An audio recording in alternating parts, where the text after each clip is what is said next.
All right, welcome everybody to your monthly spectacular, the one we all look forward to. You more than anybody. VFR and IMC, if you don't get rusty, guys. All right, so now you see it. Now you see. Now you don't. The bad magic of VFR and IMC. This is a special edition, actually, because we have a special guest today. Very special guest we've been trying to get on forever. But before we do that, let's go to our sponsors. Let's do it.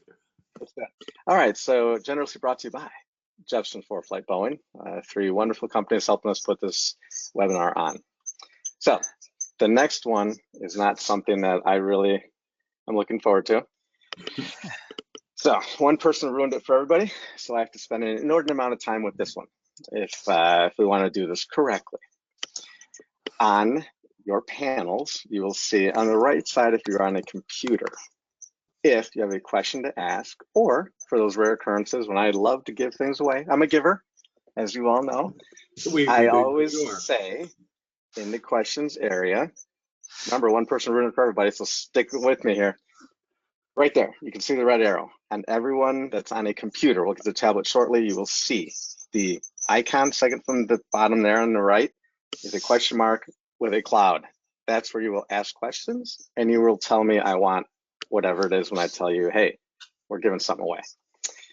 Next, on the tablet, which we do have many tablet users, you will see, and you can see here at the bottom, there are icons at the top right. There is a question mark. You touch the question mark, and below, not in the big white area where you would think it would go, but in the gray area, you tap that, and that's where you say, here's my question, or I would like, hit send. Lastly, the send part is important because we, in our admin area, get a list to the second of everyone who responds in the exact order that they respond. So when we say the first one to respond, the top three that respond, that goes on that. We're not trying to cheat you guys, we love you. So that's how we figure this out. That's where you will go. If there's any questions, please don't hesitate to ask, as throughout the webinar, we will be available for those questions. All right, Chris, let's get out of here. All right, moving on. All right.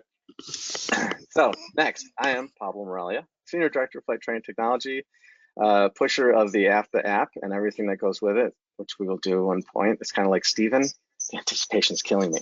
Tech guy, pilot, animal lover, hockey player, so on and so forth. Along with Chris. Chris?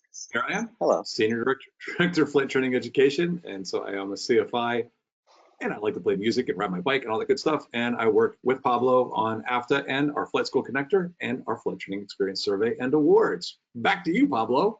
Beautiful. Lastly, from the DJR side, and not least, of course, is Steven. Say hello, Steven. Oh, hello, Steven. Introduce yourself. Co-coordinator, Flight Training Initiative. I work with these guys to try to keep everything glued together. Also a photographer, artist, do a lot of running to keep myself in shape for the beer. And I have a very precocious 12-year-old that keeps me exhausted all the time. Beautiful. Excellent. And lastly, of course, the man that no one can get, but we have. This is a coup now. We got the guy. This is the safety guy. Forget this Richard McSpadden guy. I don't know who that guy is. Oh, this man. Guy here? Yeah. That's the man. John Collins. Hey, thanks, Pablo. Please introduce yourself. Well, sure. Thanks, Pablo. Appreciate it. It's good to be on here with you and Chris and Steven. I'm the manager of aviation safety programs for the Air Safety Institute and the chief flight instructor for them. I used to be an airport advocate in our government affairs office, but then I saw the light and came over to the safety side.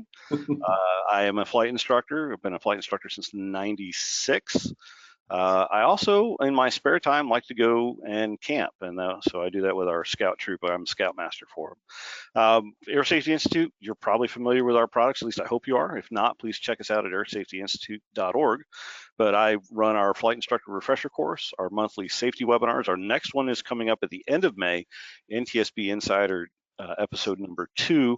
The search for the golden BB, a little plug in there. Thanks, guys, for letting me slide that in without any knowledge. And then cut him off. He's done. Yeah.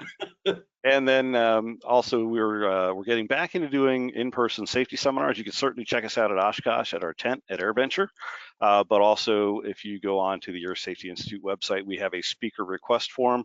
If you fill that out, it comes in. We'll take a look, see if we can support that request, and then try to get you a speaker. So by all means, please check us out there. So thanks, guys. Great to be here. Excellent. All right, let's get on to a little more stuff. Our number one question. Number one most asked question. Chris will attest to this. Thanks, John, for asking. That is the number one question. Yes, you absolutely get wings credit, and it's only, note there, only if viewing this live broadcast, okay? And this will be on the email that you use to register for this webinar, okay? So yes, you will get credit, and we'll review it later as well. Next, all right, so YouTube, this is being recorded. You can watch it later. It takes about 24 hours before it's put onto YouTube, but you will see it in the AOPA live channel. I'm getting feedback too for some reason. Sorry, guys. You guys feeling it? There's something going on here. Something, yes. Yeah. All right. So YouTube, AOPA live under playlists. Also, AOPA.org. Go to the webinars.aopa.org page, search for us, and you will see the webinar there. Other than that, next slide. Let's do it. By the way, a little trivia there. John's the guy that puts the stuff in for wings credit for us. You're looking at him. There's your wings credit. All right, let's see here. See if that helps. All right. Quick mention here. When it doesn't work, you can personally contact John at 30. Oh. Yeah, make sure you get the cell phone number out there. Always interesting facts here, but check it out. April 21st, 1961, a certain person flew at 3,074 miles an hour at an altitude of 79,000 feet. Very fantastic. Look it up. I love this kind of stuff. Anyway, moving forward. Let's get to our poll and let's start this son of a gun.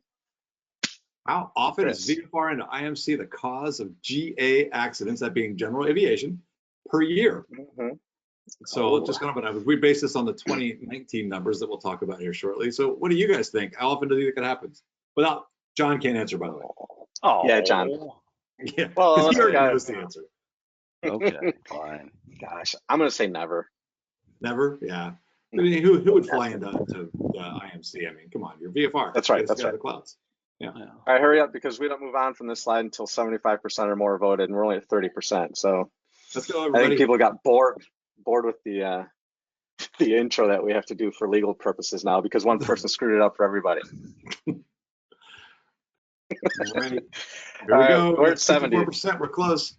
There it is. I got 73, 74. Yes, everybody. Awesome. Done. All right. Let's see what we got. Take a look.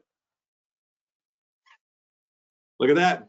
We've got null report readers. Yes. Yeah, they're on fire. That is amazing. Well. It is amazing. That is correct, by the way. 19. John, you want to say anything about that? That is, that's about the average. We'll talk about this in a little bit, but about 1.5 accidents a month are directly a cause related to VFR and IMC. So yeah, it's more prevalent than we'd like it to be, and that's why we're doing the webinar, because we want to really kind of put the kibosh to it, because that's our goal in Air Safety Institute this year.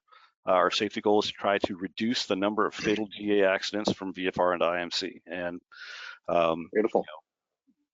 So there you go. So all right, let's get to it. We'll talk about that in a second. But so what are we covering today? We're talking about, number one, we're going to talk very quickly about what is VFR and IMC. There actually is a definition for it because it's the FAA we're dealing with. They've got definitions for everything. But we're going to talk about what it specifically is. We want to talk about, and that's where we'll get back into the stats briefly, is why is it of concern? What can we do to try to prevent it? And this is really the part we wanted to focus on today, is what can we do to try to prevent it and how do you get help? And then of course, the last part, techniques to avoid and escape. Now, one thing I wanted to mention before we jump into it is we do have a handout that you can get. It's got links to, I think, 3 different things. There's a YouTube video that we'll mention a little later, but there's a link to the Air Safety Institute's page for VFR into IMC, which is a great thing. And there's a course in there. We'll talk more about that as we go, but please check out that link.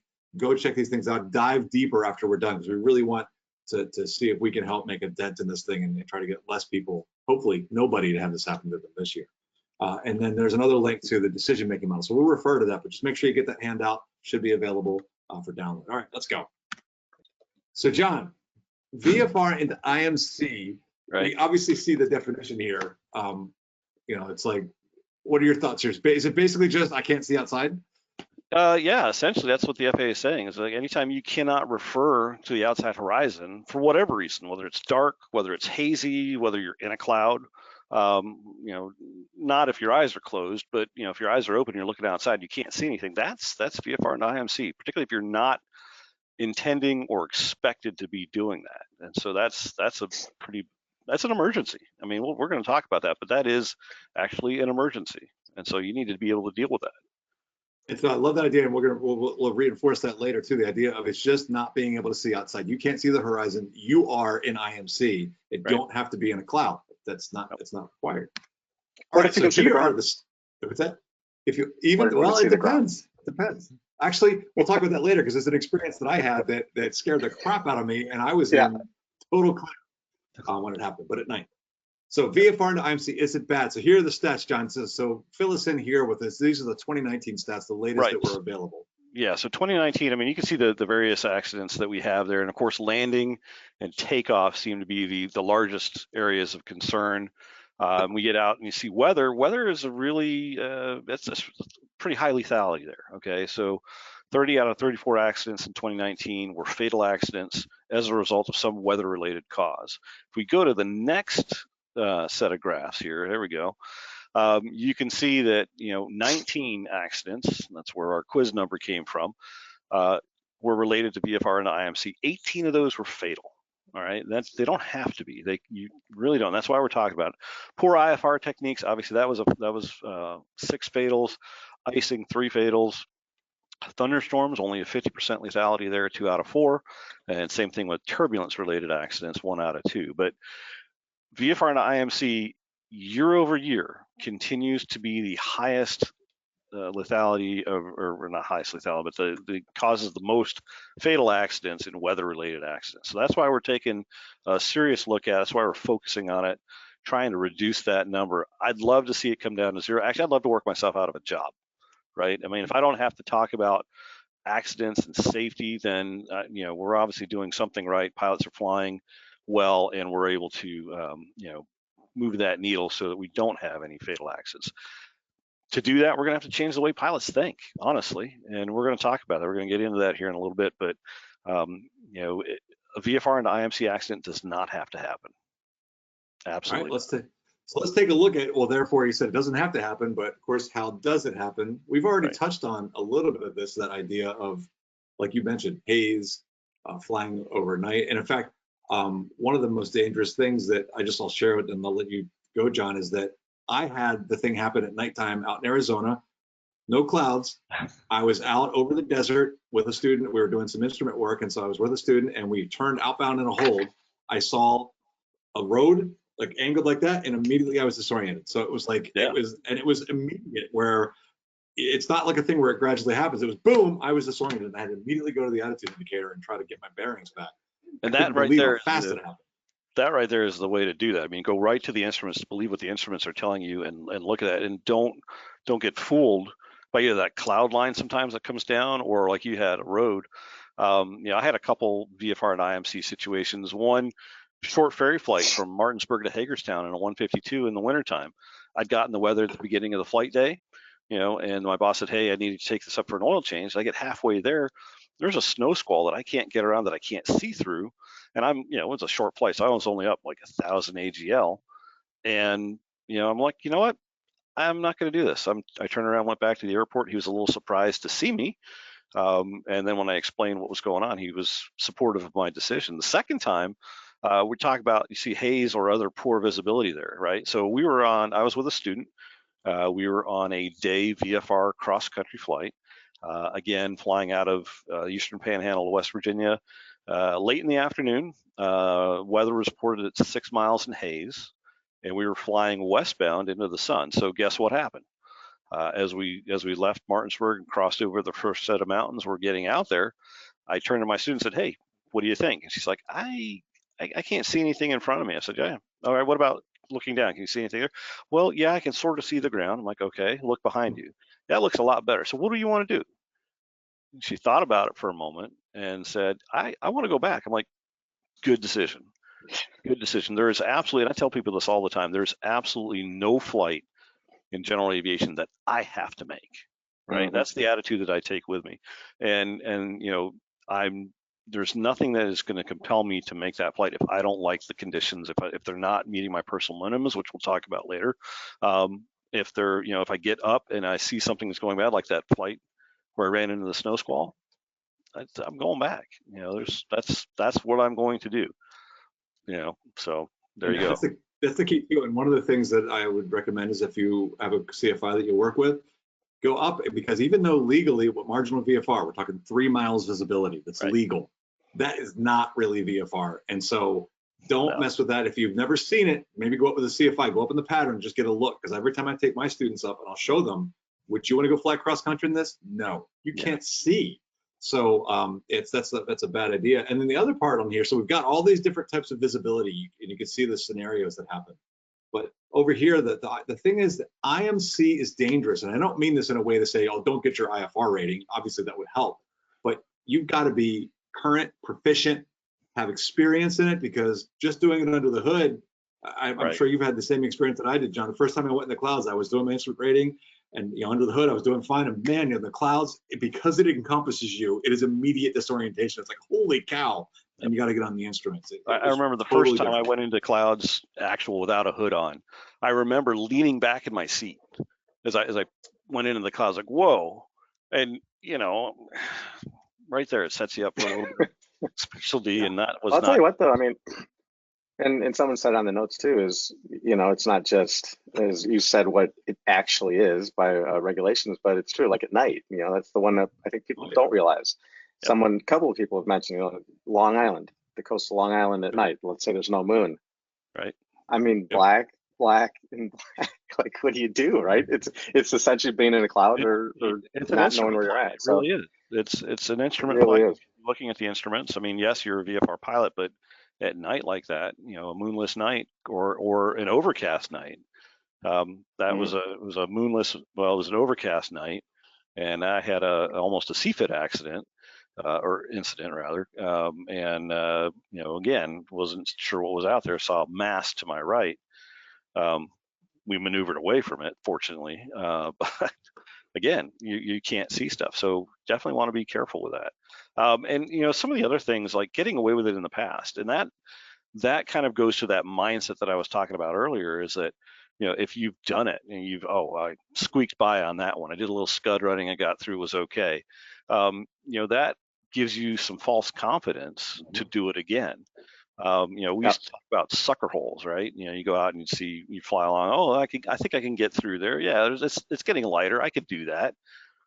No, don't.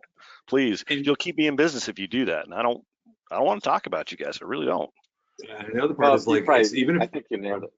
Go ahead. I was just say, even if you're instrument rated, it's also about really being proficient, because you can get that overconfidence. Oh, I've got my instrument rating and legally I'm current, but I work with people all the time doing their IPCs, and that scan, and for me too, the scan goes away fast if you don't practice it. So even if instrument rated is that you'll be able to do it. You gotta so real quick comment. Someone just said this. I don't know if this is true or not, and I'm not saying you're lying, but is it true that the U.S. is the only country you don't need an instrument rating to fly at night? There are other countries that have advanced requirements for night flight. Canada has a specific night VFR rating, and there are others. So yeah, I believe that is correct. I'd have to do a little digging to find out definitively. But yes, we do 3 hours of night training, which includes 10 takeoffs and landings to a full stop, and 100-mile cross country, and you're good to go. And I've had some students that I've worked with, and we get done with it. I said, what do you think? You want to go fly nighttime anymore? Like, no, I wasn't really comfortable with it. Okay. Me too. Same thing. Yeah. You really have to use it, and being proficient is important. Current, that's great, but proficiency is where it's at. I mean, if you're not used to using that scan, if you're not used to doing everything you need to do on an instrument flight to get through it safely, then when you're trying to pull that tool out of your toolbox or that arrow out of the quiver, and you're trying to rely on that and it's rusty, that's not good. So That's I'll not tell you good what, at let's all. go ahead and So don't get rusty. We spent a good bit of time setting this up, but as we mentioned, we've kind of hinted at a lot of this. Human nature is the thing that gets us in trouble, whether it's, and this is for me, when I was flying freight, twice I got myself into bad situations, and both times it was because I was trying to get home. It was Friday night. I wanted to go back home. I didn't want to spend my Friday night or my weekend stuck in the outstation where I was out in, you know, the far out parts of Arizona. I wanted to get back to Phoenix. And so we end up, so human nature drives us to keep going. And there's a video we've got in the handout too, that as a pilot shared his experience. So check it out. It's a YouTube video. But one of the things to keep in mind is this idea that human nature is going to make us want to do it, whether it's false confidence, like you mentioned, John, or just like for me, it was get there-itis. I wanted to go home. Yeah, we read through so many accident reports or even ASRS reports, the NASA form. You know, folks that go through and survive out of these incidents, they write about it, and they talk about, you know, I had a plan, but I was going to execute my initial plan, which is to get to my destination. Maybe they had a plan. Okay, we're going to take a look, and if it's not good, we'll turn back. They get into a situation, they don't turn back for whatever reason, and they continue on, and so that's not good. Fear of failure. Look, I failed an instrument ride on my first time around. You know, I've done lots of stupid things that I have learned from, both as a pilot and as just a human being. You know, make sure you learn from it. Make sure you learn from it. Right. And that's why we're That's right. talking about this. I mean, that's why we go and we take a look at these reports, not only the NTSB reports, but the NASA reports. You know, learn from mistakes, not necessarily your own, but learn from mistakes and improve on that. And you know, I can do this. Yes, you can do this, but what's the outcome going to be? I was on a flight with my family. We were coming back. I was pressed for time, so you know, get home-itis. And it had been a marginal VFR to IMC morning, and I had an opening to get out of North Carolina and get back home to West Virginia. So I took it, and then about halfway up, there's a line of thunderstorms coming across my flight. And I'm like, all right, I want to be on the ground and deal with it on the ground. So I landed on the ground. You know, we were at South Boston, I think, at that airport, and called flight service. And yeah, if you hang out for about an hour, things will pass through. You'll be fine. So we did that. So I didn't endanger myself or my wife or 2 young kids at the time. You know, that's the kind of thing, you know, be ready to execute that plan B or C or D or whatever it is you're at. Don't just continue on with the hopes that it's going to get better, because it's probably not going to.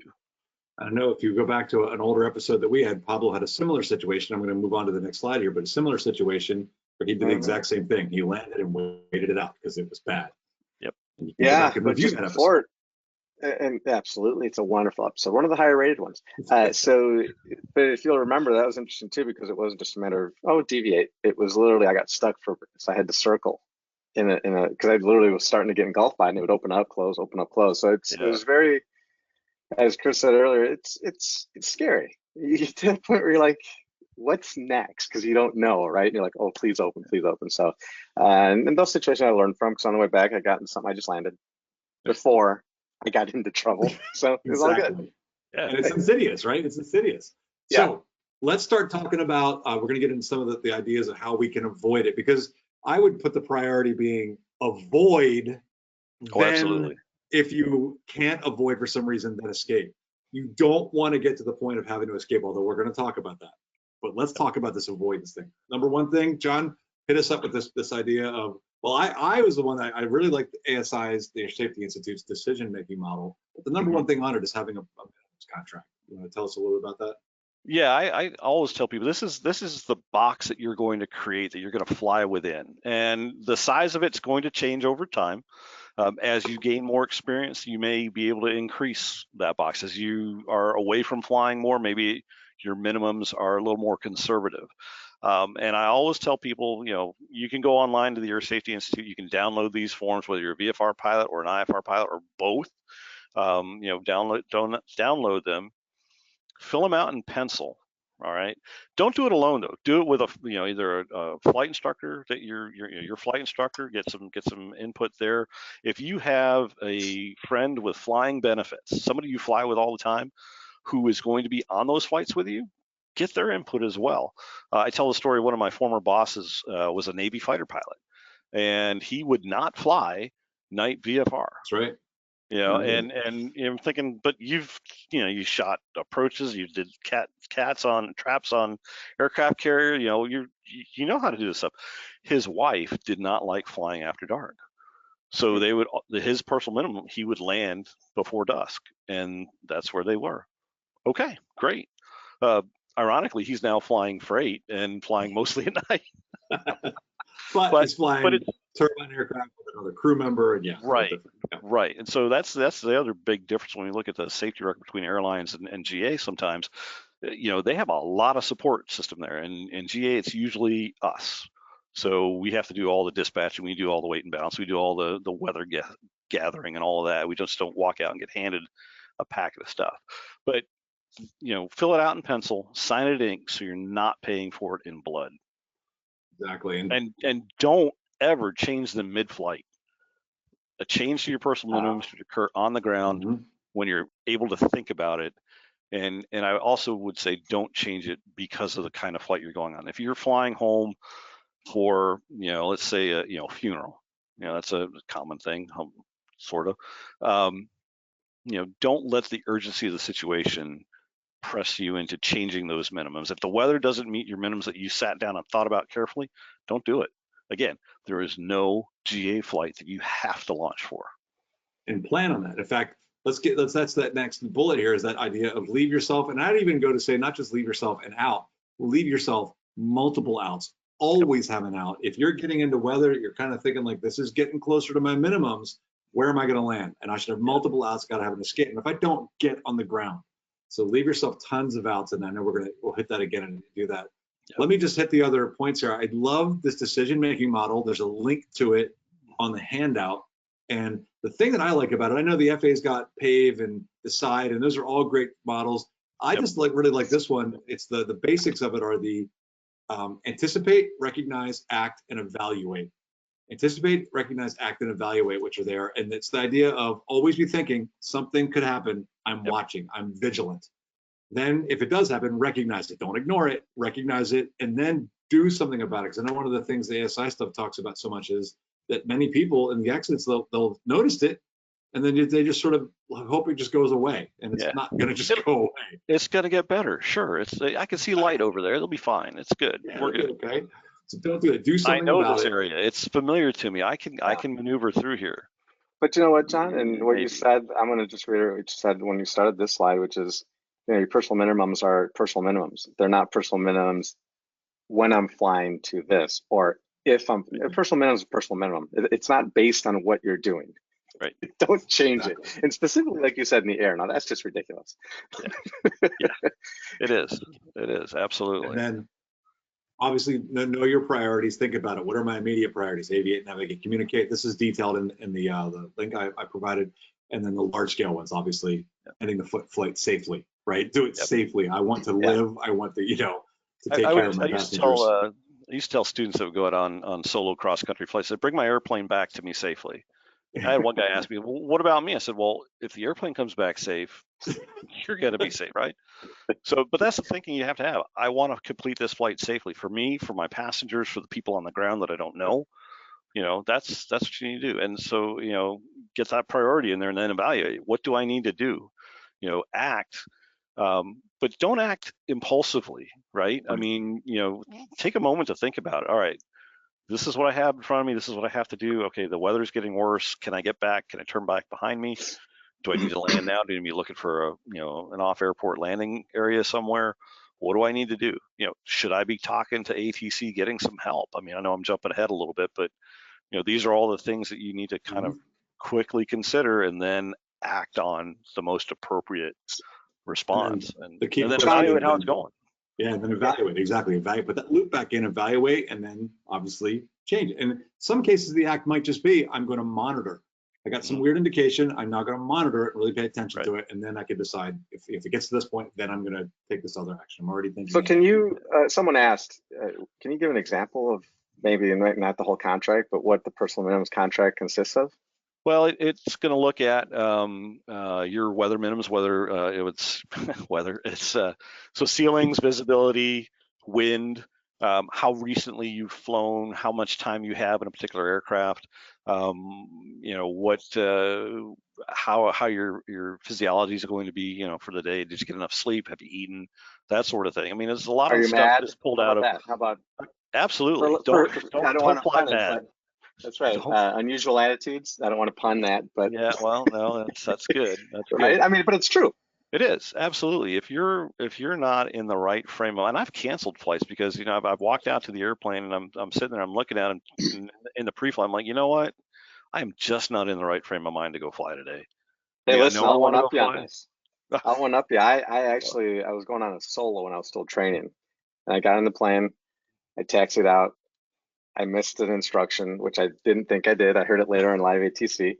I got to the runway. I missed that. They yelled at me and they said, "Are you ready to go now?" I said, "I'm not." And so I made something up. I said, "I'm having some radio issues. I'd like to go back." And I just undid. I missed like 3 There different you go. things. It wasn't happening. I'm like, I'm done. Yeah. Yeah. But that's the kind of evaluation you have to do. I mean, that's what, you know, we're familiar with the I'm safe checklist from the FAA that's in the AIM and the pilot handbook for aeronautical knowledge. It's there for a reason. And if you run through it, that's good. And that's, again, that's part of the VFR pilot personal minimums, also in the IFR pilot. IFR gets into some other more specific things. How low of an approach do you want to make? You know, what kind of approaches have you done recently? What kind of weather radar returns are you willing to fly in? Green, maybe. Yellow, no. Orange, no. Red, definitely not. Purple, no. But, you know, it asks you to kind of consider those. So airsafetyinstitute.org. Look under publications, you'll find those contracts. And I think, Chris, you put links to those in that handout, right? Yes, the links actually are all found on the handout for the part where it's VFR into IMC. On that page, they've gathered everything together. The Air Safety Institute got it all gathered together, and that is one of the things that you can find. I believe it's also on the decision-making page as well. So I think it's a both. Yeah, they're important. I really, you know, stress to people. I just finished with a private pilot student, and before I sent her to her check ride, and actually we had worked on this when she was working on her cross country stuff. But before I sent her to check ride, we sat down and said, all right, what are you going to do? And we went through it, and she crafted her personal minimums. That's what she uses right now. The other thing I did with her, and I know, Chris, you do this with students too, is, you know, I tell students and I tell pilots, have a circle of weather advisors. You know, somebody that you can call up and say, hey, look, here's what I'm planning on doing. Does it make sense? You know, this is my experience. You know, ask somebody. You know, and I'm always happy to be part of that for any of my students, and you know, anybody that asks. But you know, don't just don't just make it one person. Get several, because you want a variety of input. But in the end, it's going to be your decision. But you do want to check it out. So tell me, guys, let's go ahead, and I wanted to get really into we're about half past the hour already. Yep. So let's go ahead. I'm going to skip past this one, which is the basic idea of getting. Wait a second. On a pre-flight, let me just I think people would look really good with a brand new ASI hat walking into their pre-flight, wouldn't they? Well, I think so. I mean, so like they put that into that question mark place. Look at that hat. The question mark thing. The first person. You can see how well it's kept my head, you know. It is a nice hat. It is a nice hat. It is a nice hat. Anyway, all right. So obviously get a good pre-flight briefing. We're going to talk a little bit more about it, but the majority of the stuff in the next couple of slides, I just wanted to point out, because we're going to go relatively quickly through it. The Air Safety Institute has a great course. It's on the page in the link. If you look there, it's like the first top left link that they have for the subject stuff is their online course. Check it out, because all this information is in that course, and it lets you go into more detail. So obviously getting a good pre-flight briefing is really important, and having, as we've already mentioned, multiple plans. Well, let's jump to here. This is out of that course, so we're not going to spend a whole lot of time on this, because we really want to talk about stuff that's not in the course, which are the techniques to avoid and get out. So the key part here being, pay attention to the moisture in the air, the temperature dew point spread. I love this graphic here, John. Do you want to just talk briefly about this at all, or? Yeah. So, you know, a lot of times everybody's very familiar with the, you know, the 0 to 2 degree Celsius spread. So, you know, always think about that in terms of, that's when fog can form. That's when you get the moisture condensing out of the air, and you're getting that limited visibility. But the 2 to 5 degree spread is important as well, because that's where we get into trouble, because we look at it and go, okay, yeah, it's looking good, I think I'm good. Oh, it's not 2 degrees or less, so we're good. I've got that a little bit of buffer there. But a lot of times we forget it can change. And so, this is where, I'm usually an optimistic person, but when it comes to stuff like this, I'm very pessimistic. It's going to change, and it's probably going to change for the worse. So I want to be careful about that. Yeah. So again, watch that temperature dew point spread, and anything less than a 5-degree difference is probably something you're going to have to really be careful with. And anything less than 2 degrees, you definitely are have that high likelihood. And it can change fast, like you said, Yes. really quickly. Yes, again. Frontal passage, watch out for warm fronts. Like I said, this is all really detailed in the course, so we're not going to spend a lot of time on this. And then the other hazards, which we've already mentioned this before. Haze, I've had situations in haze where you cannot see a thing. I know you do it, John, especially flying into the sun in the afternoon in haze. Absolutely. Or I guess in the morning. Even in the morning. Even in the morning here, you come out for an early morning flight here at Frederick and take off headed to the east. That's not good. You cannot see. Can't. So that's IMC. Smoke, I used to have that out in Arizona where I was, the smoke from forest fires, that sort of thing. And obviously we've already mentioned darkness a couple of times. Yeah. So these are key things, really watch for that.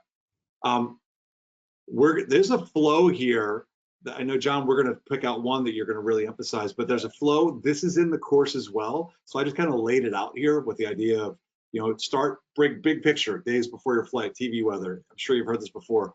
Aviationweather.gov is a great website to go check out. I know you're going to talk about the graphical forecast for aviation, but then you got your air mets, your MEDARs.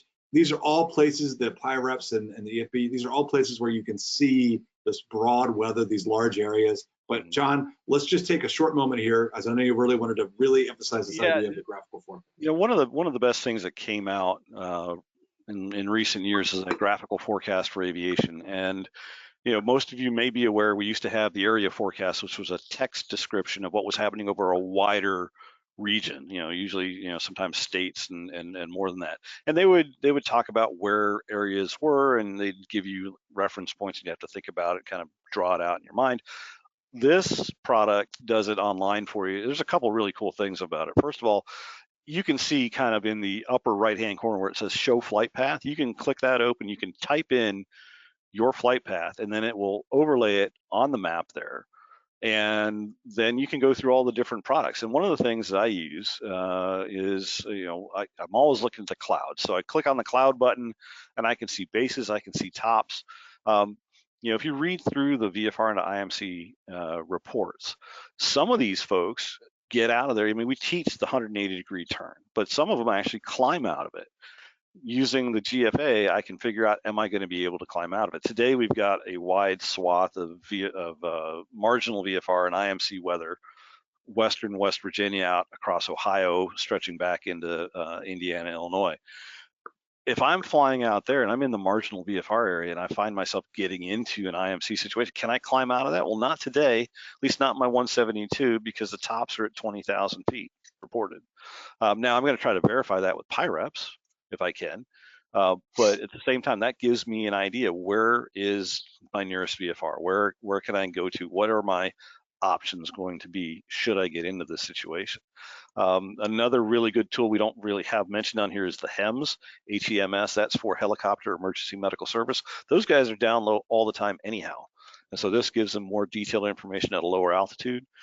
Something you can use in your pre-flight planning and take a look at. But the GFA, I think, is a really fantastic tool. You can see all the different categories of information they have there, as well as use that slider bar, because your flight's going to take some time, right? You're going a long distance, it's probably going to take several hours. So slide it over there and see what happens, see how that changes.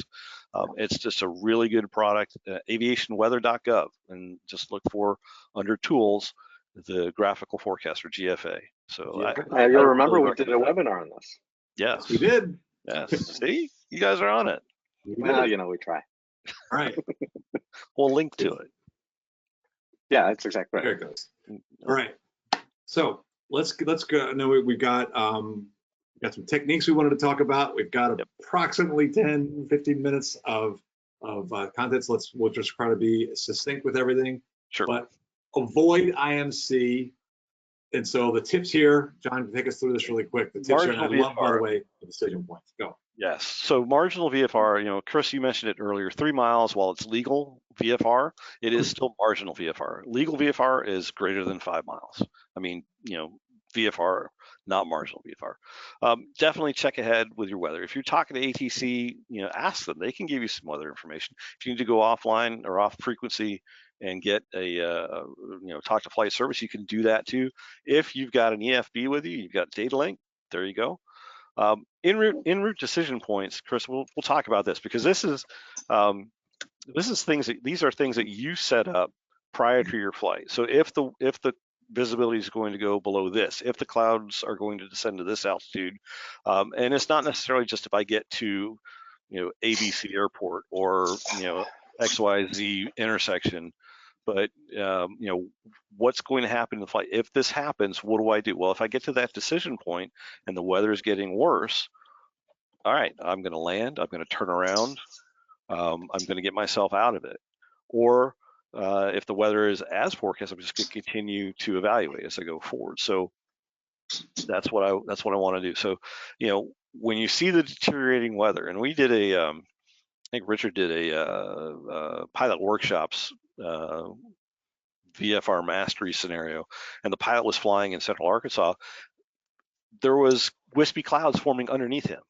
Well, that's a precursor to some IFR weather that's about to happen. So if you see that, that's a big clue. Hey, things are not going the way I want them to. I need to be doing something to get out of this situation. So let's talk about getting out of that situation. That's we talk about landing or turning around. I think landing is a viable option in some of these cases, honestly. Yeah. So, and I would even say one of the tips you can use here too is brief your passengers. You have passengers. Oh, absolutely, yeah. We may have to land before we get there, and just because of the weather, let them know, so that way you're not putting that pressure on yourself of I got to get them there because they're expecting. Right. And so I know one of the things. Oh, sorry, I was just going to ask you, John, is if you're part of IMC, maybe there's a student or someone who hasn't encountered this yet. Mm-hmm. Is it really that of a surprise? Or is it something that the pilot makes a mistake not reading the forecast correctly before getting up in the air? It can be a surprise, like my flight into the snow squall, and I will preface that it was a surprise because I didn't check updated weather, but I'm not even sure the updated weather check would have given me that particular snow squall. And of course, I'm flying a 152 pre-FB days, so I've got nothing with me to give me any kind of indication. So yeah, that did kind of take me by surprise, but it's also something that is kind of insidious. And you're flying along. I read one report, guys flying along in his airplane, and the clouds are just getting lower and lower slowly. So before long, he's flying less than 1,000 feet AGL. He's flying down 500 feet AGL. Now realizes, oh man, I really got myself into trouble. And what am I going to do now? And he's, the other thing that he didn't do in that particular situation, and again, fortunately he survived, so we have an NASA form for a report, but he didn't slow down. He was still banging along at cruise speed, 500 feet AGL, which, if you're looking to have some time to make a decision, you really need to slow down. So that's something else to consider, slowing down. Giving yourself a little bit of time, and if you have to make a turn, that gives you a smaller turn radius as well. Yeah, we'll get into those techniques coming up here. So let's go ahead and do it. The big thing too, the surprise part. Nighttime for me, that was a total surprise. Completely disoriented, and within an instant, didn't expect it because it was totally clear, no clouds, and the haze. The stuff can be a surprise. Like it's like then you I did long cross country a long time ago. My first long cross country ever in Archer. From Chicago to Columbia, South Carolina, and left at like 5 a.m. and it was fine. And there was 4 of us in there, but there was an instructor there with us, and I was in the back, but they were kind of taking an opportunity to fly with a student in front. And we got over some mountains, over like Kentucky, Tennessee, something like that, I think it was. Those are mountains. And all of a sudden, there's clouds forming. We're not going super fast for an Archer, but we're forming, and it was too wide to get out, to either side of it, or you don't want to dive, right? Mountains, and we sure as heck, like you said, couldn't climb over it, and it literally was just forming, and we had to fly right into it. Now we were with an instructor, and it was almost a teaching opportunity, so we called in and did all the right things, but right, it happens, man. It can happen. Yeah. All right, let's keep moving. I really want to hit these techniques before we go to questions. Yep. So getting help, obviously, talking to ATC. They are there to help us, John. So I know you guys in the AS, I've talked to the ATC a lot about this stuff. Yeah, and I did a webinar last week with the controllers. We were talking about very similar situations, and if you need to, call them up, get the help. Don't hesitate to do that. And if you're not already on a frequency with them, go to 121.5. Reach out that way. If you're low, somebody can relay that, because most people are monitoring that. Certainly the airlines are. They'll be able to help out. But declare the emergency. Tell them in plain language what you need. I'm in the clouds. I need to get out of here. I need to go somewhere VFR, and they'll help you with that. Comply with their instructions. Don't let them talk you into doing a couple maneuvers at the same time. We're going to talk about this in a moment, but do one thing at a time. Climb and then turn after you've leveled off, or descend and then turn, or just do a level turn. And again, even if you're not instrument rated, go right to that attitude indicator and use that information there. And if you're flying with glass, not only do you have the attitude indicator there, but you've got also your other information, airspeed, altimeter, slip skid and all that. So you've got that right in front of you. But if you're on an old 6-pack, which is great, attitude indicator is going to be that primary instrument to get you out of that and get you back out of the IMC conditions. And all that is to avoid losing control. And so, Chris, let's go to the next slide. I think we've got some more there. Yeah, we talked about this. This is actually a genuine emergency. The FAA, in their definition, if you go further past that definition that was in the pilot, I think it was the airplane flying handbook, it is an emergency. So treat it as such, and the controllers are not going to punish you for it. You're probably not going to fill out any paperwork. Everybody that I've talked to, no paperwork is filled out. They're just really happy you're out of the clouds and alive, right? So remember the words printed on the cover of The Hitchhiker's Guide to the Galaxy, one of my favorite books. Don't panic, all right? If you have a towel with you, that's great too, but don't panic. And what happens when you panic? Chris, you've seen it. Students get in a situation, they panic. What happens? Boom. And then right over control. And you absolutely over control. So, moving on, 2 fingers and a thumb is what I teach my students. That's all you need. Where's my camera? There we go. 2 fingers and a thumb. That's all you need to fly an airplane with, and some trim. But that's really what it is right there. And remember, relax, fingertip. I do it myself. I get in a situation and it's like, oh man, and I have to remember, so shake it out, relax, 2 fingers and a thumb, avoid the death grip.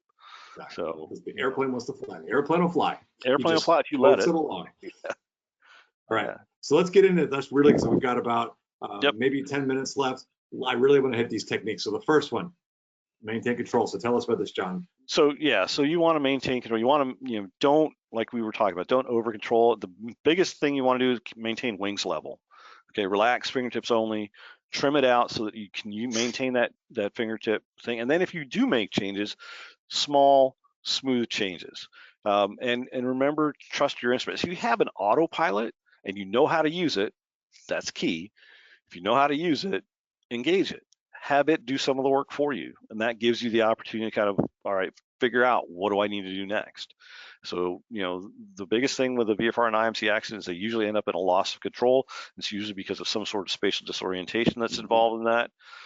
So, again, focus on that indicator, trust the instruments, and let them help you get out of there. Let's go on to the next one. I know we're moving through. So that we teach, and if you look at the ASI VFR and IMC avoidance syllabus, I think we teach 180-degree turn. It can be a dangerous maneuver because there is a tendency definitely to over control. Most of us will roll into a bank, roll in right into a 30-degree bank and start turning around, and we start to lose our orientation. We get disoriented, we get that spatial disorientation going, and now we're chasing and we think we're doing something that we're not, and we try to over control for it. So instead of that, use a 10-degree bank angle. We've taught using a standard rate turn, which is a little bit more than 10 degrees, somewhere in the neighborhood of 12 to 15, but use 10 degrees and don't do it all at once. Make a series of small turns if you've got the ability to be able to do that. Now, hopefully you're not constrained by terrain, But if you can do it, small turns and stay level. Again, don't try to combine a maneuver with it. Just one thing at a time and get yourself out. Let me make 2 points here too. One is I read it in one of the accident reports too. The person said he was lucky because ATC happened to tell him what heading it was before he started the 180, because when he was doing it, he forgot. And then luckily he was able to remember. So note your heading or put that heading bug around where you want to turn. The second thing is, I just want to emphasize from personal experience, disorientation is incredibly powerful. When it happened to me, I didn't know which way was up. And luckily, I was an instrument instructor at that point already. I went to the attitude indicator, and I cannot tell you how hard it was for me to believe that attitude indicator. It was only the discipline of saying, I have to trust it, because I swore we were turning. I swore that we were banked over and we were actually level. So this is something that's really important to trust those instruments. And not to trivialize, but you know, accidents happen, as we said earlier, right? 1.5 a month approximately. And if they happen, there's got to be a way to help yourself. And we had a webinar on this as well, on how to prepare for those things. And one of those things we mentioned was certain tools you should have, and not in the back, you know, prepare for these things. But John has been gracious enough to also offer us 2 seatbelt cutters. That's what I was saying. I don't want to trivialize this, of course. This isn't supposed to be funny or anything. This is safety, of course. But we have 2 of those. So the first 2 people that actually say cutter, just tell me cutter, and you get it. So and we can go from there. All right. So when you're doing your climbs or descent, if you're going to do a descent, you know, again, remember I said small, smooth changes. Raise the nose 1 bar width max above the horizon. Accept that. Add power if you need to, you know, and again, small increments, 100 RPMs, 1-inch manifold pressure, whatever. Accept the climb speed for what you're trimmed at. All right, and then again, if you're climbing and you're adding power, definitely make sure you're countering torque and yaw. You want to make sure that you maintain your coordinated flight. In the descent, same thing, 1 bar width below. You know, reduce the power, and you know, again, wings level. Do one thing at a time, so you're not overloading yourself. You're not getting yourself into a situation where you might experience some spatial disorientation and lose control. That is not good. Definitely don't want to do that. So good advice, and a key part here being that small stuff will help prevent that fluid in your ears from getting all screwed up. So, right. Good. Yeah. I love this one, and I know it comes from helicopters. This is not for helicopter pilots only. No. So John, tell us, because I know this is something I learned in that course when I took it again, and I hadn't really thought about it. So please, so a precautionary landing is definitely an excellent tool, because you know, 9 times out of 10, and probably even greater than that, 99 out of 100, a precautionary landing, you're going to land, and you're going to land safely. The airplane is going to be okay. You're going to be okay. So HAI has their land and live initiative. And you know, the idea there is, you know, they're asking their pilots, and we can certainly do this in the fixed wing community as well, commit to landing and living. If you know, if you're flying along, you know, one of the games we play with students as instructors is, where are you going to go when this engine quits? And you always see the look of sheer terror on their face when you ask them that question, because they're sitting there trying to figure out the next, you know, time to the next point, all the rest of that stuff that we ask them to do. And now we're throwing this onto them. But that's something to consider as you're flying along. Definitely keep an eye out. Where am I going to go if something goes wrong? You know, if I get into worsening weather, where can I land so I can wait this out? You know, hopefully it's an airport, maybe, and you should be, you know, using nearest airport feature on your GPS if you've got that. But again, you know, in their process, assess the level of urgency. Okay, I really need to get on the ground now. Okay, do it. Find that spot and land. And you know, you can tell people about it when you're on your way down or when you get down, but go ahead and get that done quickly but carefully. You know, don't, you know, what I want to say, you know, don't try to zoom into a field, because you know, you might, that's when you get that, you know, 1% where they don't end well. But definitely, you know, take the time, find a good spot, land. You know, everything's open. You know, fields, roads can even be an option, but just remember, all roads have wires or other obstructions like signs or cars, or you know, fields have cows and hay bales. So again, pay attention to what's going on there. But definitely, you know, have that mindset. I've got to land. I'm going to live, and you can do it. Yeah. You can definitely do it. It is a worthwhile tool. You know, you can figure out how to get the plane out of there later. Exactly. So 6 minutes. Figure that out. Exactly. 6 minutes left. I just want to mention we've only got, I think, 2 slides left, but there's a lot of questions that are repetitive about the 180 turn and autopilot. So all of you, I can't reply to all you telling you it's coming. It's coming. Let's get to those questions. Yeah, we're there. We're there. Yeah. So all right, let's talk about, just so we want to get to those questions, and obviously we're going to hang around and answer questions, but ASI's got this great syllabus. It's on that link. Oh, and by the way, let me also say on the handout, there's that video. If you want to see someone who was brave enough to share his experience with it happening, you can see it happen. What he does, he calls ATC, he gets help, he gets out. Through all that. But so let's talk about this. What are some of the things that we can do to train to help us avoid, and if need be, hopefully we never get to the point of having to escape. Right. So one of the best things you can do is incorporate some sort of instrument training into your personal proficiency plan. I know we all have them, right? Yeah. Yeah. We've got a plan. How often do we execute? So make sure you're when you do get out there and you are flying a proficiency flight, and you're specifically training on this stuff, add some of this instrument work in there. Go under the hood, look at your instruments. If you have it, make sure you have a safety pilot with you or an instructor. Definitely, I'm not advocating going under the hood solo. No. Please don't do that. No, please don't. No. Let that be the asterisk there, not so low. Right. Yeah. But practice it. Get some hoodwork in there. 3 hours of instrument training that we do in private pilot training is not enough. Not enough. Not even close to being enough. I mean, it's enough to maybe get some of that information across, but practice it. It's going to go away. It's a skill. Instrument flying is a skill that degrades really quickly if you don't use it. And so you need to do that. Scenario-based training, if you're flying with an instructor, have them set up a scenario. Hey, we're flying along, and at this point, the clouds are starting to come down. What are you going to do? The visibility is getting worse. What are you going to do?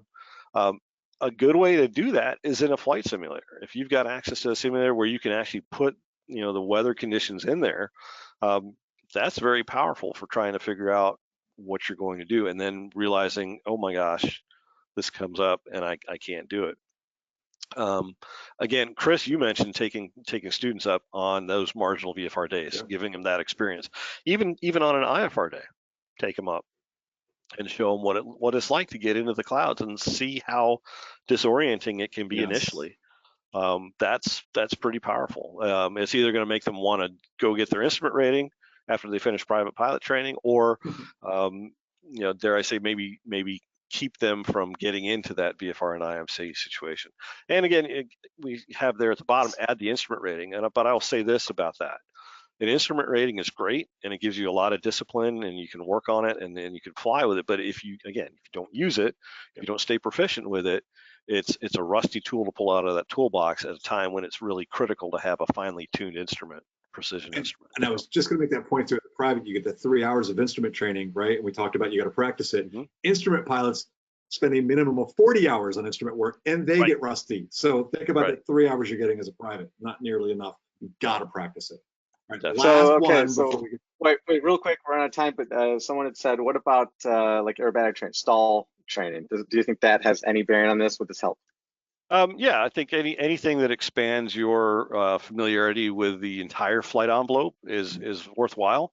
And again, if you find yourself in a situation where you get into a descending turn, a spiral, whatever, you can get out of it, or you find yourself getting close to a stall in IMC condition, you can recover. That's important. But I would say, the instrument training, that is going to be important as well. And I know you mentioned, Pablo, somebody's asking about using an autopilot in a 180-degree turn. Yeah, absolutely. If you know how to use your autopilot, go ahead and do that. Yeah, turn it on, let it do the work for you. You can rotate the heading bug around to the desired heading that you want to be on, and get to it. And again, as you're doing that, or after you've done that, call ATC, get help, right? Don't try to do it all yourself.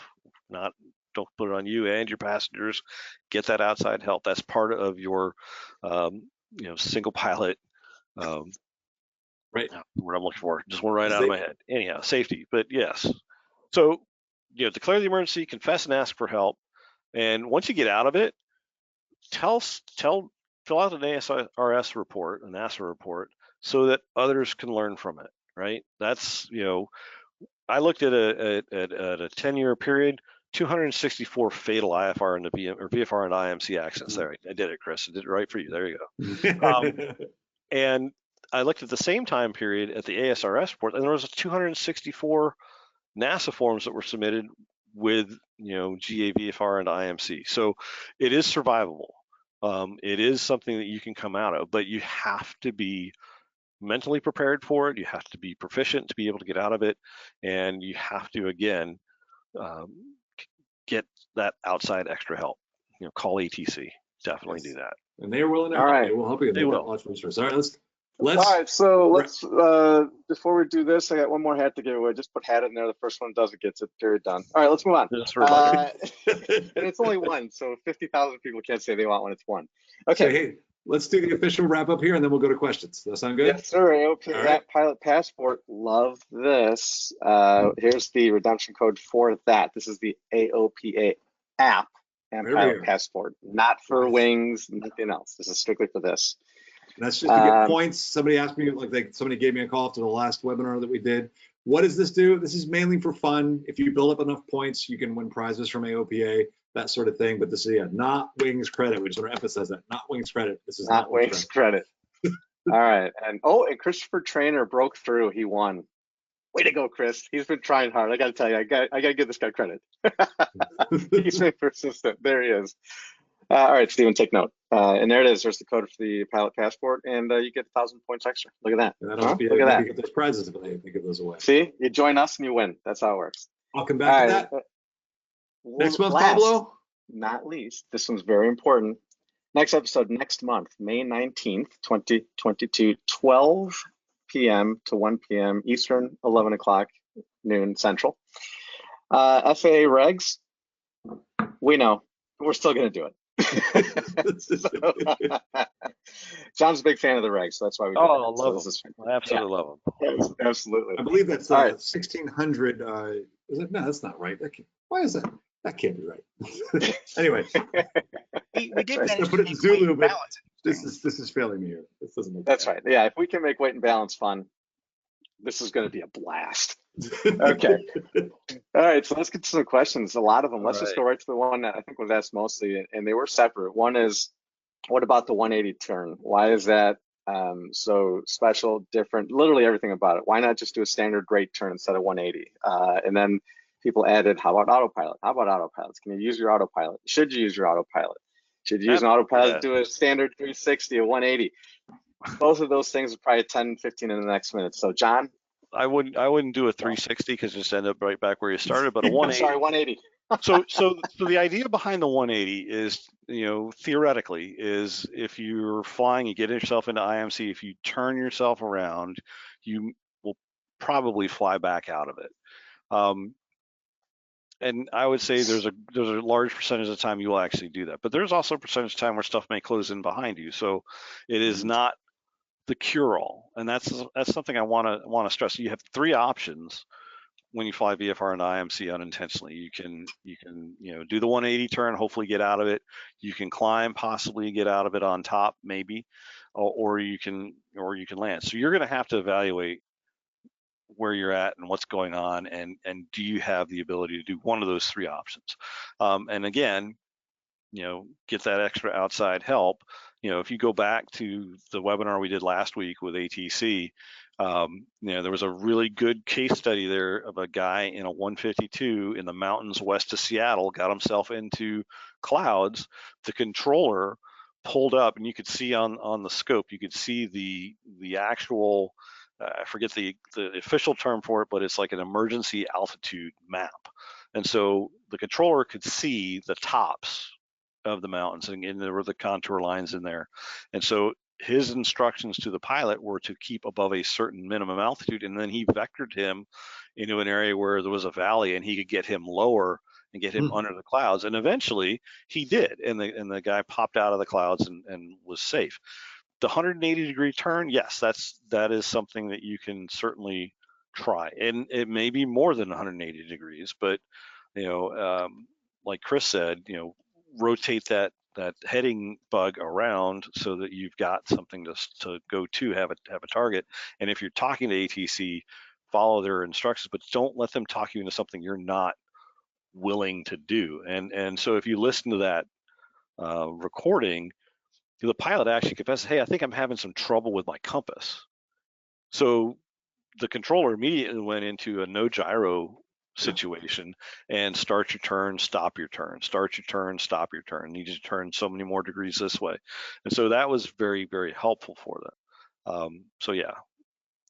And I'll share just from experience too, that 180, I've used it several times. I didn't get into the clouds, but I was heading into an area where it was bad. And once I turned, one time I did a 180, got back and, I didn't get into the clouds, but I could see them coming. So I turned to get away from them. And in that case, I happened to call and get an instrument clearance so I could go through it. And another time I went back and landed at an airport that I just departed from. And so because I knew it, and I knew that I couldn't go VFR into that mess. And so I ended up getting an instrument clearance otherwise. So use those to your advantage. That's where the 180 can be useful. But one thing I wanted to share is I was working with a student actually here at AOPA. There was a kind of like a rainstorm, and it wasn't like over the whole area, but it was big enough, and it was kind of moving. And we were out in the practice area, and we wanted to go back to Frederick here, and we were trying to work our way around it. So I was watching on ForeFlight, and I remember the student kept wanting to go like, well, can't we just? He just wanted to go through it straight to the airport, and I was like, no. I said, look, we've got clear over here. We are not leaving that. It's like, so we worked our way, said, let's go around to the south of it. We'll see if we can get a view to the airport. Because his thought was, fly through it will be okay. And I'm like, no, that's VFR and IMC. That's exactly how it happens. And it was a good learning opportunity. But the point is, if you can't see through it, do not fly into it. So don't avoid that. Avoid it. Yep, absolutely. What else, Pablo? All right. Yeah, what do you got? Yeah, all right. So we got plenty more here. So statement, crazy idea, maybe, maybe not. Has anyone ever considered using a string with a small weight like a sinker hanging from the ceiling to know what if the airplane attitude is in? Yeah, I don't I don't know. It's like taking my cat flying with me. It's always going to land throw on its feet, right? But there's actually, I think, probably a little bit of validity to that. I know, Chris, you're a glider pilot. I know you guys have a yaw string there. That's for yaw. Helicopters sometimes have the same thing, but yeah, I don't know. That's I'd be a little worried about it knocking me in the head. The movement, it's going to be moving with centripetal force. I'm just wondering if it's going to get stuck to the outside of the turn, or to the whatever that is. I don't know. Use your attitude indicator. Tell you what, send a check to the foundation. We'll fund a study. If I can do that, we'll look at that. See, no pandering to the audience. We love our people. We do. I do. Yep. All right. Okay. So I think this one's more of a why, maybe an all type thing is IMC on a VRF flight is an emergency. Why don't people squawk 7700? You just entered an emergency situation. Why do people try to do a highly technical turn, a 180 coordinated level turn, ? You're in an emergency. Wouldn't level be best? Yeah, and I think, again, that goes to using all the tools available to you. So yeah, if you've got the presence of mind to submit or set up 7700 on your transponder, absolutely. If you're talking to ATC, that's going to help identify you. If you're not talking to them and you come up on 121.5 and you're squawking 7700, they'll probably look to you quickly, hopefully, and see that. But that's a good point. I definitely want to add that in there. Definitely an option. I would just add on, because we did a couple of webinars with ATC, and as I recall, it was Damien, I believe we asked him a question like that. So if you're talking to ATC, should you squawk 7700? He kind of said, you don't have to, because if you declare the emergency, they're going to tag you. Right. It's like if you're trying to break through and let them know I've got an emergency, but it's like that way they know who you are. So if you're already talking to ATC, just declare the emergency with them. Don't be afraid to do it. In fact, you should. I think you don't even have to necessarily say the word emergency, although it helps. That case back in Seattle that I was talking about earlier, the controller actually was the one that declared the emergency for him. And again, he didn't say it so you could hear it on the ATC audio, but it was being treated as an emergency. He was working with him. He was the only one working that guy. Everybody else in the sector was taking all the other aircraft, so he was paying attention to that. I talked about, when you talk to ATC, particularly in an emergency, tell them in plain language what you need, because most of them are not pilots. There's probably somebody in every facility that that is a pilot, but getting them over to the station immediately to help out is going to be, it's going to take a little bit of time. But you definitely want to have them understand what your issue is. I'm in the clouds, I need help, I need to turn, I need to get down on the ground, whatever it is.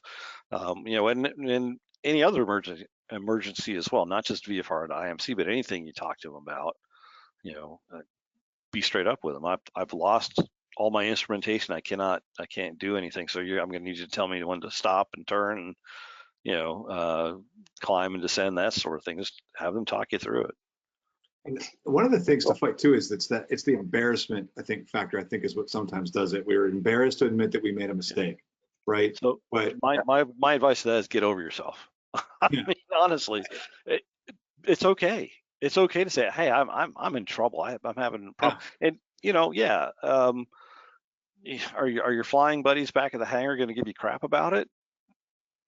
That's what I was going to say, John. I don't think they would, because think about it. If we hear a pilot out in trouble, what's our real reaction? It's like, what do we need to do to help that guy get down? Right? That's the reaction I have. Right. And I think that most pilots are not like that. That they're going to be like, oh my God, you're an idiot. I think instead the real thing they're going to say is they're going to be concerned for you and want to help you get out of it. And I don't think they're going to give you a hard time about it. So yeah. So don't worry about that. Usually it's our own ego, I think. And I don't mean that in a bad way. But it's because I know for me, I've had to fight some of that stuff too before, just being able to admit, like, hey, I need help. Well, this goes back to what we said at the very beginning. We have to reduce these accidents. We have to change the way we think about VFR and IMC, and not get ourselves overconfident, and not worry about what other people are going to think. If we get into the situation, we need to ask for help and get out of it. Exactly. I'd rather be alive to talk about it and get the lessons learned out of it than somebody like me talking about me in a future seminar or webinar or whatever. Well, if anything, I'll bet there's people, you always hear somebody doing something or here, and you don't go over there to say, you're an idiot. You go over there and say, oh my God, what happened? Exactly. Like, I want to know what happened, right? So that way, if I encounter this, I'm in too. Okay. Lastly, not lastly, but autopilot again. Can we expand on the autopilot use? Obviously, you have to know how to use it, right? But let's say in the case you don't know how to use it and you get yourself into the situation, should you? How would you if you do? Good question. And in which scenario would you keep it straight, or would you do the turn? Wow. Well, if you, that's a tough one. I think I would default back to, if you don't know how to use it, don't. Yeah, because it may be set up. The runner that had it ahead of you may have done something. Your heading bug may be in the wrong direction. You may have the buttons, altitude, right? So, if you don't know how to use it, then don't. I would not use it at all. I would just go hand fly the airplane, trim it out, and then fly from there. If you do know how to use it, yeah, definitely go ahead. But I was just going to add on. I was going to say, like, that's why if you don't know how to use it, you probably don't want to focus on the attitude indicator, right? And keep control of the airplane, because I've had them where I've turned them on and they've done some weird thing. Absolutely. And you're screwing around with it. And that's in visual when I can just turn it off and take care of what I need to. Imagine being in the clouds and that. So, but the thing I was going to say was, if you don't know how to use it, here's your opportunity that we are now emphasizing. Go get a CFI that knows how to use it, get training, so you do know. Absolutely. Yep. But so you turn it on. Let's say you do know how to use it. You turn it on. What do you do with it? Well, that's okay. What's your decision going to be? I mean, it's going to, where are you? What are you doing? Do you need to make a turn to get out of it? Okay, if you do, then set it up for a level turn and use it to get out of there. If you're going to climb, set it up for a straight ahead climb or descent, whatever you need to do. Yeah, definitely go ahead and use it. If you know how to use it, set it up and use it. And would there be a situation where you're not doing a 180 and you would just keep going? You told us about that happened, right? Yeah, so yeah, there was one of the things, the case study that I initially did last year when we were talking about VFR and IMC, he climbed straight ahead, but there was another guy, there was an accident that occurred this past December in Arkansas, flight of 2, and the lead unfortunately got spatially disoriented and crashed. The trail aircraft got a low altitude warning on his EFB, and climbed and then stayed level. I think it was more than 1,000, maybe 1,500 feet AGL. I'm not sure exactly how high, but he stayed level and just flew out of the clouds eventually. You know, It was so he like was able to 20, figure 30 out. minutes later, I believe. Yeah, it was a long time. So, Yeah. and I don't recall that he was instrument rated in that situation. So, you know, that was an interesting case there. But yes, you could, you know, if you know you don't have terrain ahead of you, if you know you don't have airspace ahead of you that you have to be watching out for, you can go ahead and, you know, fly straight ahead, straight and level. Again, you might want to talk to ATC and Yep. you know, have them clear the way for you. So maybe it's a situation that I was just thinking as you're working through that, John, is that, you know, maybe in that case I know how to use the autopilot. I turn it on. I just get it to control the aircraft, because Right. now I can fool around with getting my frequency set. I can Do call other stuff. ATC. Yes. Exactly. I can do other stuff. The airplane's going to be flying, and again, that I know how to use it, and I can call ATC, and then they might tell me, you know what, you've got clear weather. The closest place of clear weather for you is this heading at this altitude. So you just turn it, and maybe that's straight ahead, and just let it fly you out of it. But definitely get help. Don't just try to do it on your own. And if you have passengers with you, I mean, you can use them to help as well. So, you know, hopefully you've talked to them about maybe learning, you know, how to select frequencies for you, being able to read a chart. We're coming out with what we're calling a companion co-pilot video series here later this year. I highly encourage you to take a look at that, how to be a better help to the pilot you're flying with. You know, it's important to have that, to use all the tools that are available to you. And that includes your passengers, that includes ATC, that includes your autopilot, that includes the training that you've had and that you recall. So yeah, that's all important, all part of that package. Cool. All right, let's do a couple more. So can you explain with more detail what poor IFR technique is? As relates to those accidents, well, you mentioned it earlier, and so this was really early on, and then we kind of move forward on slides. So that is a causal factor in there, and I would have to defer to my database guy, Rob Geske, who's actually a really good smart guy. But I could find that out, and I'm happy to get back with that. I don't recall exactly what that encompasses, but you know, they did something. And they were not, they were in IMC, probably on an IFR flight plan, and something didn't go right. I don't know beyond that. I'm hunting around, honestly. Yeah, I would speculate probably, and again, I'm totally speculating. I would definitely defer to Rob and go to check the data and look at those accidents. But my speculation would be, just knowing from doing stuff with instrument folks, is that it's probably that you're not proficient, right? So it's like, that might not be that you're not current, but you're not proficient. So it could be things like blowing through an approach like an ILS, or blowing through some kind of nav, or you know, missing a waypoint where you're supposed to turn, that sort of stuff. So maybe it's just that sense of getting disoriented that way, and then you fly into something. Or it could just be that your scan got rusty. How many pilots have we heard of, or maybe you've even seen, John, too, where I've gone with them, and they are all about their autopilot for flying IFR, which is great to know how to use it as a tool, but then they don't know how to fly it. They think that they're current and proficient, but that's because they fly everything with the autopilot. And if the autopilot somehow malfunctions, they have not practiced their scan enough that they can hand fly it. And it could be something like that. So there's a lot of different things that I think that could encompass, but my guess is that's really, it probably comes down to a lot of, they aren't proficient. It's like they might even be current, but they aren't proficient. And it's really easy to get screwed up when it's bumpy, you're flying in the clouds. It takes a lot of concentration and proficiency to fly IFR and be sharp at it. Okay, so I could Google this, but during the presentation, it's kind of hard to do. Does anyone know what 7110.65 is? That is the ATC controller's handbook, I believe, and talks about how they are supposed to say stuff and how they're supposed to guide pilots. Oh, okay. About 65. So is there a follow-up to that, or? That's all they said. Okay. So, and then later on, the last thing you want to do is fight an autopilot. So someone did say here that they don't agree using autopilot because you'd be fighting it. Now, I am on the side of, you could fight it, but I'm with Moser here, which is, if this happens, it was a surprise. I wasn't planning on it. So I'm not sitting there going, oh, okay, I'm now in VFR to IMC.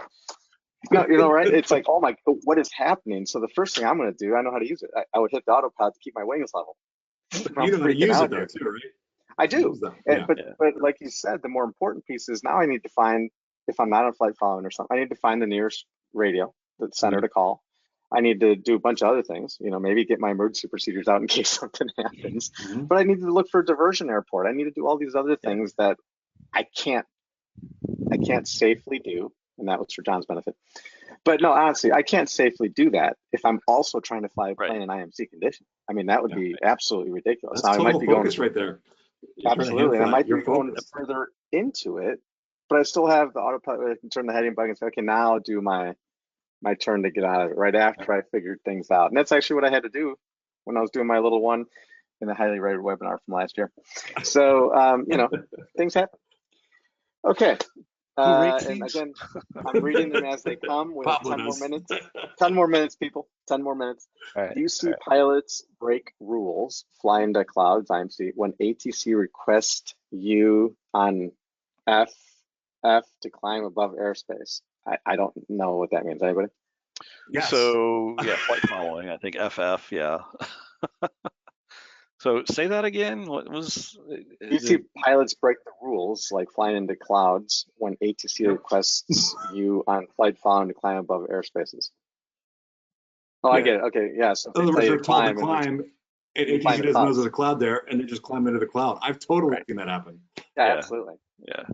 You should probably tell them there's a cloud there, particularly for VFR.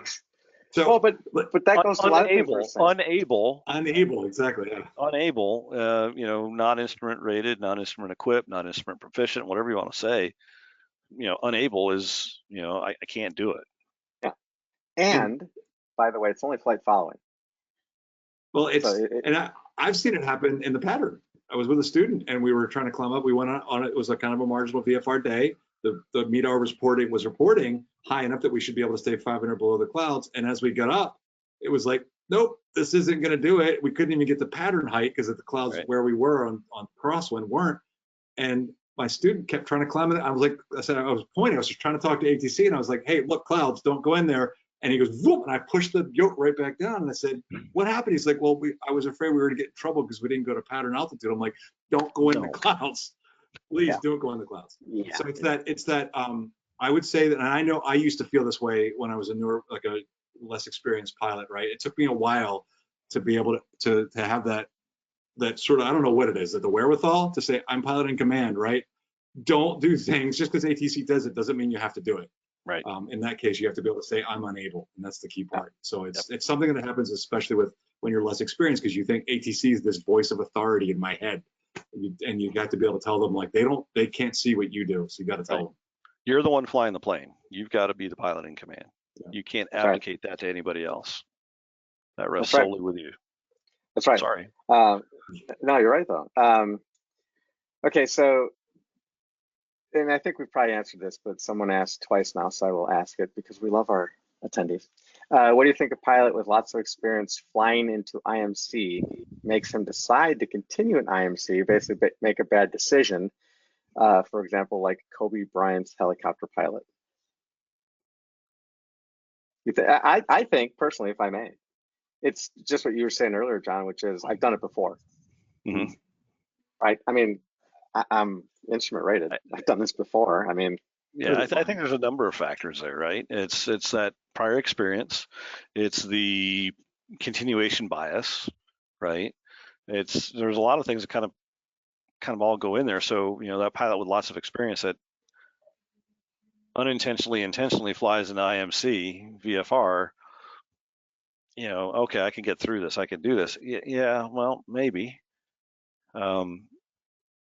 You know, we see a lot of, you know, 1.5 accidents a month where no. And just to put it back into perspective, I know we didn't stress this particular point, but 1/3 of all VFR and IMC accidents occur with instrument rated pilots. Now, I don't know necessarily their proficiency or their currency with it, you know, without digging deeper into the accident reports, but overall, 1/3 are instrument rated pilots. And so having that knowledge and experience and background, it's helpful, but if you don't temper it with some reality check of, okay, I'm not really that current. Maybe I've done this before. Maybe it's worked out. But again, unintentional or VFR and IMC or UIMC, whatever you want to call it, it's an emergency. Plain and simple. I think there's a key here too. I'm thinking of, and I'm trying to think where I heard this recently, but is it the normalization of deviant? What is that? Does that phrase that they have? Yeah. It basically says that you're normalizing something that's not normal, and you slowly erode what it is. And it's that idea of, I've done it before, and it's just a little lower than it was before, and it was okay. But it's that you end up normalizing behavior that's not safe, and you need to set your standards and that is dangerous. It kills people 1.5 times a month on average, just in 2019, right? It kills people. Don't do it. Don't go into the clouds without an IFR clearance and being proficient. Notice I say don't current, proficient. Proficient. I couldn't have said it better myself, Chris. Well, I got to tell you, so we do some of these call outs, and because someone just called me out, Robin, I appreciate this. They saw me on the AOPA site with that you can fly stuff with all my hockey gear. So yeah, thank you. That was fun. Pablo hates that when you call him out like that. I hate that. Stop it. Okay. He's like, boy, just a lot of comments here. Not so much. Okay, is VFR on top legal for VFR flight? Yeah, if you can get to it. Yeah, absolutely. So not based for student on that, pilots, not for student pilots. I was going to say not student pilots, but private pilot, yes. Is it smart? So No. Well, not necessarily. Yeah, not necessarily. I mean, we go back to the pre-flight planning on this, and okay, I'm going to have a certain section where I'm going to be on top of clouds, but the forecast is good. It's supposed to continue to be good, and evidence along the route of flight is suggesting that. Now, what happens if you get stuck on top?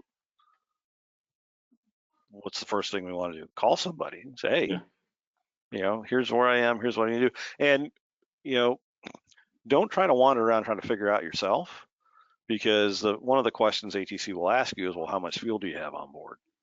And the sooner you call them, the more options you have available to you with more fuel on board to be able to get somewhere. And you're not trying to do this on fumes and, let down through the clouds on fumes and, crash short of an airport. And just for those that aren't aware, can you just talk about the difference between VFR on top and VFR over the top? Try to remember that. Yeah, that's a good. There's a distinct difference. I think VFR on top is and I have to go back and review this now. Isn't VFR on top? It's an IFR clearance that you can get. That's an IFR. VFR over the top, I believe, is the VFR version of it. Yeah. Yeah. But yeah, you would get an IFR clearance to VFR on top. Yeah. Well, I got you guys. I stumped you. You did. I'm gonna look it up. I stumped the shop. Beautiful. Look at this. It's the second highest Google thing. I put VFR on top versus over the top. Oh, wow. So VFR on top is instrument rated flight plan, and VFR over the top is something that does not require that. So we were right, John. Well and the beauty of this is I got ahead of 2 people that asked as I was asking. So you're welcome, Scott and Mike. Okay. And Lewis. Yeah. All right. Great. I've been invited to Colorado as well, and my sister lives there. Oh my gosh. Centennial Airport. Okay. I don't want to get too excited. Okay. Anyway, so a lot of comments, like I said, and I think as far as questions go, there were several early on, but I've pretty much got the vast. Actually, you know what, Pablo? I'm looking at Doug's comment about normalization of deviance. There we go. And that is a perfect example. Speed limit nationally is 55, right? Or usually plus 10. Plus 10. And plus 15 if you're driving in the state of Virginia, because 80 there is reckless driving. So if you're at 79, you're good, right? Normalization of deviance. So I love it. But that's good, Doug. Thanks for that comment. Really, really appreciate that. So that's what I was trying to come up with. Garden State Parkway. Oh my God. Oof, Well, but let's talk about it. bad What was memories. the comment? Because people aren't looking at all of them, but So- no really so devious. You said, bad example of speeding when you were driving. Who drives at 55? Everyone says Right. 65 is okay, so it's okay. Drive the Garden State Parkway in Jersey at rush hour at 55, 65. There's a good chance you'll be killed. Right. And his last comment, VFR and IMC is safer that way. Yeah. Yeah. Garden State Parkway, definitely. You don't want to move with traffic. That's right. You don't stand out or get run over. Well, I think on that note, it's 12:29. We are less than a minute from our official end time, regardless of number of questions. So in this case, I think we might need to be played out here. But Chris, Oh. if you go to the next slide. I just happen to show- have it here. Oh my gosh. So go to the next slide to show when the next one is, please. Let's do it. And then Oh, play oh us out. no, there it is. All right, there it is. All right, so next episode, remember, is next month, May 19th, 2022 at 12 o'clock Eastern, 11 o'clock Central. It is about FAA regs. We know, but we're still going to do it. It'll be fun. We'll make it as fun as we can. As fun as you can make regulations. So thank you, everybody. Stephen, take us away. All righty.